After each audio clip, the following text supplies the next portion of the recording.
So there you are. My men and I found your clues and followed them straight here. We found Mao in a tent at the campsite unconscious. It seems he'll be okay. Sadly, we found no trace of the other three. Huh? Young Kun, what is...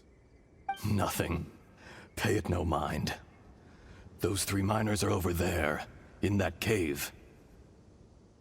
Cave? What happened? They're exhausted, but not in danger. Don't worry.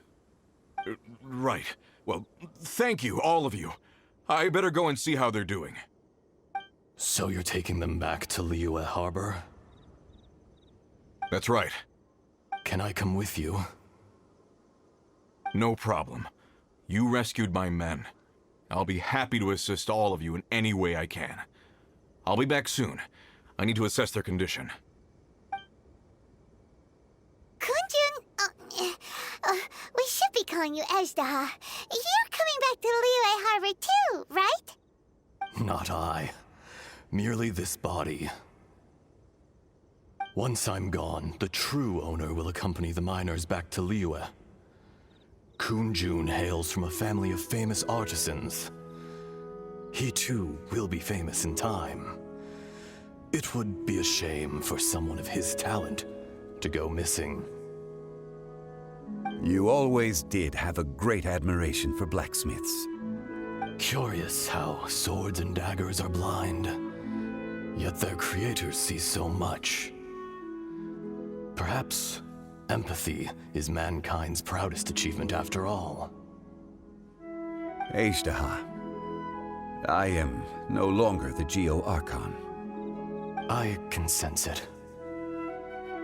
Today I am just an ordinary citizen of Liyue. Even you met such a fate. Let's get the difficult part out of the way. I cannot guarantee that I won't be awoken a second time. No matter. If that day comes to pass, Liyue must prepare itself to face you. And how will Liyue fare without Rex Lapis? Even without a god above, this remains a nation of men. I was once their god. I ought to be here to witness their rise and fall. All life is shaped and then ground away by the endless flow of time. You were always the strongest among us. Yet, it would seem that even you have been eroded. That's unimportant. Fate is ordained by heaven.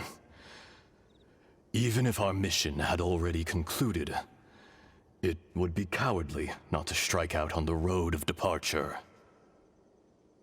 You may live forever, doomed to a lonely existence.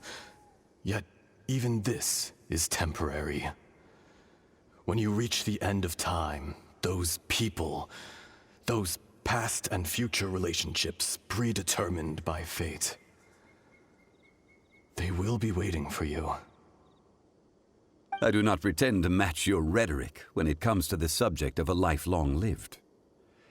I fear that the life of an elemental being is longer than any in this world.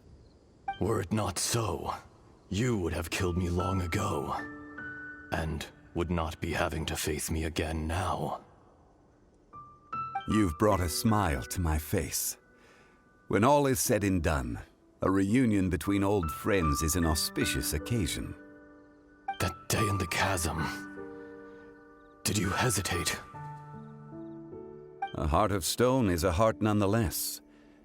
But I am the god of contracts, and was for a time a god of the people of Liyue. You chose justice, but did not forsake your kindness. You came to me not as an assassin, and so I was willingly sealed away. The movements of the Earth Dragon can tremble the earth and shake the heavens. With your abilities, even at my full strength, I struggled to confront you, let alone seal you away. Hence my inception. Do not forget that I was there with Liyue's founder. The face may have changed, but the content of the contract remains intact. Old friend, God of contracts. I hereby honor our agreement. Thank you, Ashtaha. My life is at an end. I will join the eternal flow of time. And you, Morax, you will live for many a day to come. You're leaving? If it is fated, Morax, we will meet again.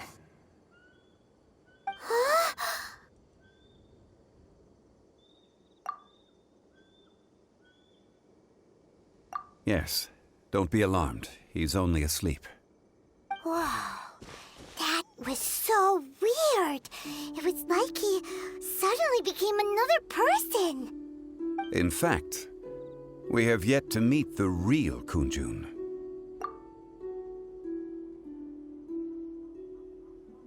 He was.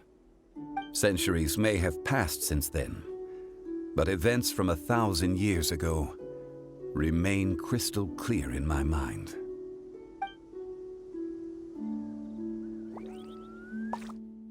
In our last tale, Rex Lapis was walking alone in the mountains. He heard a remote voice, unlike any other, coming from a crack in the earth. Most of the ancient geo-life forms that live below Liyue are blind, having not seen the sunlight for an age. The voice was sometimes sad and song-like.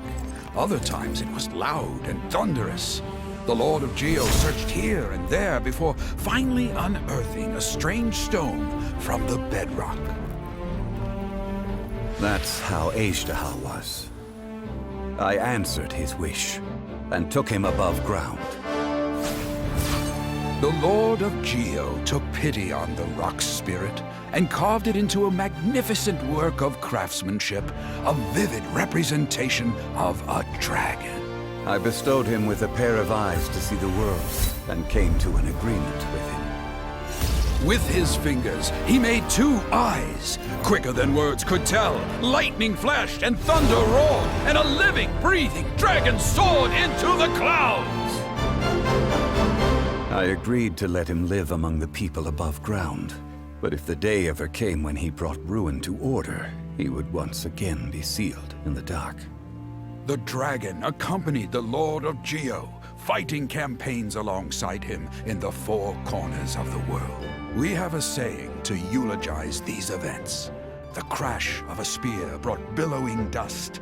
The mountains and waters made way at the sound. The sight of a dragon bestowed with a touch the promise of rainwater blessing the ground.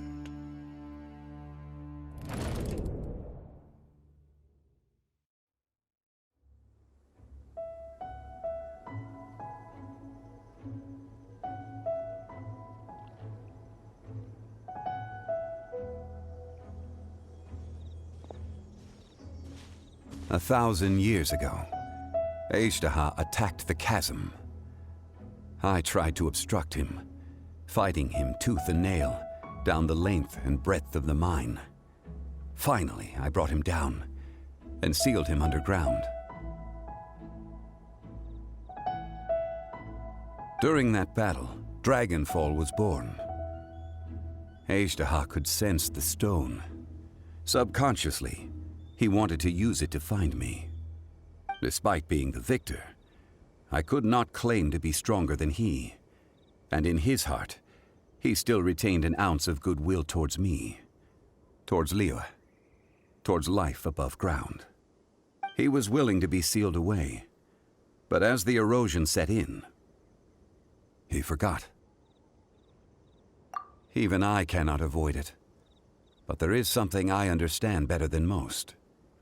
When the door opens, it is time to leave. The greater the power, the greater the danger erosion may bring about. The millennia may come and go, but even a stone may tire. Personally sealing away an old friend. This is just one form of erosion I have endured. People abandon and surrender the things they love to pursue the right path. Perhaps this is the erosion imposed on me by the natural order of this world. But I was a god of mankind. My identity may change, but my eyes will bear witness to the history of humanity. You still care a lot about Liyue. Call it part of my duty. I must thank you both. No worries. Oh? About what? Oh yeah, Paimon nearly forgot. So, not long ago, we met a guy called Dane. He told us about Conria and the punishment of the gods. That's when we realized that those events were connected to the person we're searching for. Zhongli, you're a god. You've lived through thousands of years of history. Surely you experienced the incident? I cannot say. Why? You can't even give us a thread of information? This is so important to us. I understand. But I must apologize. This is my contract. You mean another past grievance? Like the incident with Ejdah? Too painful to talk about? It was signed before it all began. I have always honored the contract. And kept my silence. How can you be like that? You two are friends to me. I can assure it brings me no pleasure to disappoint you. But as the god of contracts, I cannot go back on my word. Would you be ready to find out? It appears your understanding of this world continues to grow. There are many events of ages past, many secrets that lie hidden. They have been eroded by time, forgotten by the people, abandoned. But you are capable of finding them and bringing them into the light. Those who come to witness will witness. Those who are born to remember will remember. If you take the same road as that person, there may be more difficulties ahead. But as long as you firmly believe that you are on the right path, everything has meaning.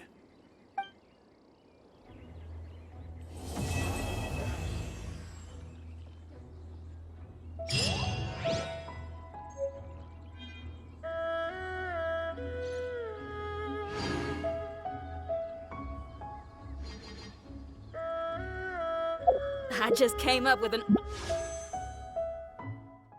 awesome new riff. Wanna hear it?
2. Breathe. 3, 4, and...